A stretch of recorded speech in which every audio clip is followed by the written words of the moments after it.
আলামিনের খাদেম হযরত আনাস রাদিয়াল্লাহু তাআলা আনহু একদিন না দুই দিন না একাধারে 10 বছর পর্যন্ত খেদমত করেছে। আল্লাহর নবীর সাহাবী হযরত আনাস বলে 10 বছরের ভিতরে আল্লাহর নবী কোনোদিন আমাকে বলে নাই, আনাস এই কাজটা করলা কেন, এই কাজটা করো নাই কেন, এই কাজটা এমনি হইল কেন, এমনি হয় নাই কেন।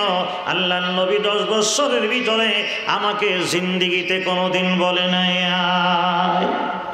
শ্রেষ্ঠ নবী, এমন নবী, এমন সুন্দর আখলাক ওয়ালা খাদেম রে কোনোদিন ধমক দিয়ে কথা কইছে না।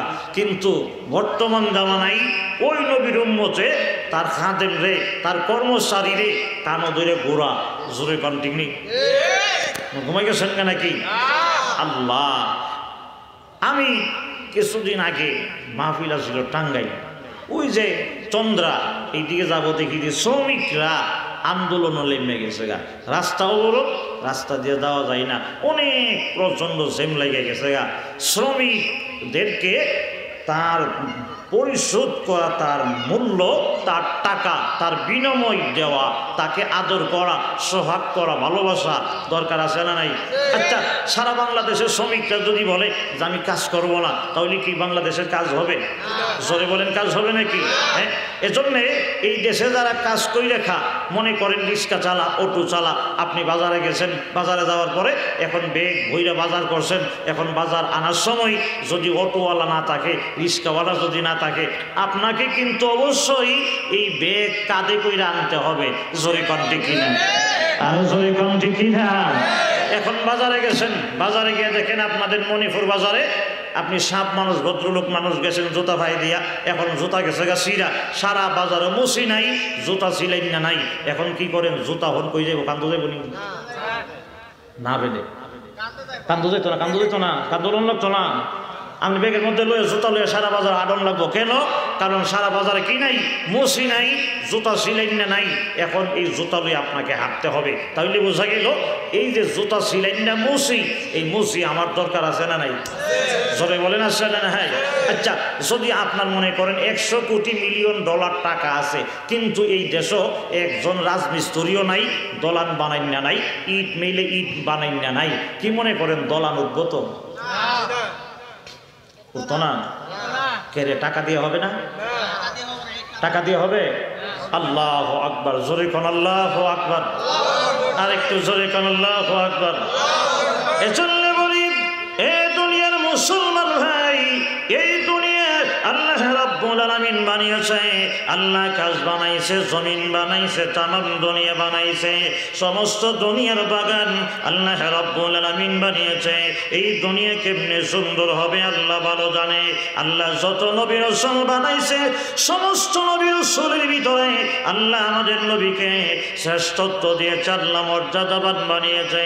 আল্লাহ যত ফেরেশতা বানিয়েছে, 4 জন ফেরেশতাকে আল্লাহ সম্মানিত বানিয়েছে। আল্লাহ রাব্বুল আলামিন যত কিতাব নাজিল করেছে, 4টা কিতাবের মর্যাদা আল্লাহ বাড়াইয়া দিয়েছে। 4 কিতাবের ভেতরে কোরআনে কারীমের মর্যাদা আল্লাহ বাড়াইয়া দিয়েছে। আল্লাহর নবী, বিশ্ব নবী, রাহমাতুল লিল আলামিনের সাহাবী, সমস্ত সাহাবীদের ভিতরে 4 জন সাহাবীর মর্যাদা সম্মান আল্লাহ বেশি বাড়াইয়া দিয়েছে। 4 জনকে খোলাফায়ে রাশিদিন বলা হয়। এজন্য আল্লাহ রাব্বুল আলামিন দুনিয়া বানিয়েছে। এই দুনিয়ার বাগান কেমনে চলবে, কেমনে সৌন্দর্যতা রক্ষা করবে আল্লাহ ভালো করে জানে। এজন্য একজনরে মালিক বানিয়েছে, আরেকজনরে সুপারভাইজার বানিয়েছে, আরেকজনরে গেটম্যান বানিয়েছে, আরেকজনরে কর্মচারী বানাইছে। এই দুনিয়ায় যদি সমস্ত মানুষ যদি মালিক হয়ে যায়, এই দুনিয়ায় মেল ফ্যাক্টরি চলবে না। সবাই যদি ইমাম হয়ে যায়, মুসল্লি হবে কে? সবাই যদি মুসল্লি হয়ে যায়, ইমাম হবে কে?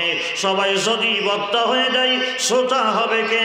এজন্য আল্লাহ রাব্বুল আলামিন তারতম্য করে, আল্লাহ রাব্বুল আলামিন মানুষ বানাইয়া দিয়েছে।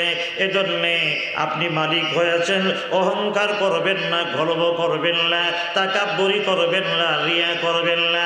আপনার বাসায় যেই ছেলেগুলি, সেই মেয়েগুলি, সেই কর্মচারীগুলি কাজ করে, এদেরকে ভালো ভালোবাসতে হবে, এদেরকে মহব্বত করতে হবে। এদের উপরে যদি জুলুম নির্যাতন করা হয়, ওই কর্মচারী যদি আকাশের দিকে তাকাইয়া চোখের পানি ছেড়ে দেয়া যদি কান্দে, আল্লাহ তাআলাকে যদি ডাক দেয়, আল্লাহ